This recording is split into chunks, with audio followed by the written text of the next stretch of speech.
एक बार की बात है राधा नाम की एक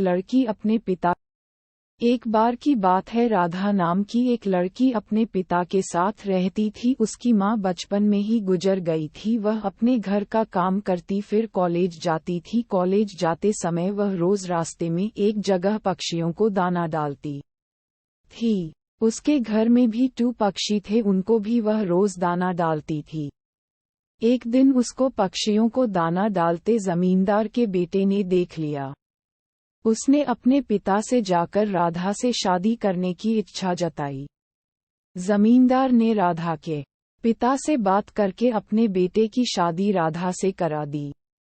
राधा अपने साथ घर के पिंजरे के 2 पक्षी भी लेकर ससुराल आ गई। वह उन पक्षियों को रोज दाना डालती थी। राधा की सास को ये बिल्कुल भी पसंद नहीं था। वह उन पक्षियों को परेशान करती थी। वह उनका दाना पानी जमीन में फेंक देती थी।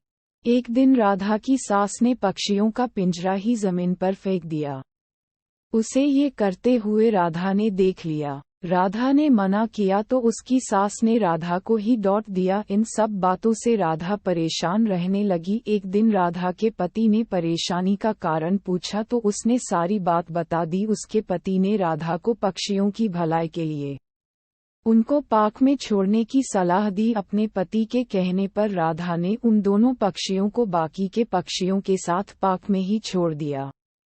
वह उनको कभी कभी दाना देने पाक में जाती थी। अब सभी पाक के पक्षी राधा के अच्छे मित्र बन गए थे। पक्षी अब राधा के घर पर भी आने लगे। राधा की सास को जब ये पता लगा तो वह गुस्सा हुई। वह राधा को उसके मायके छोड़ने के लिए उसको साथ लेकर गई।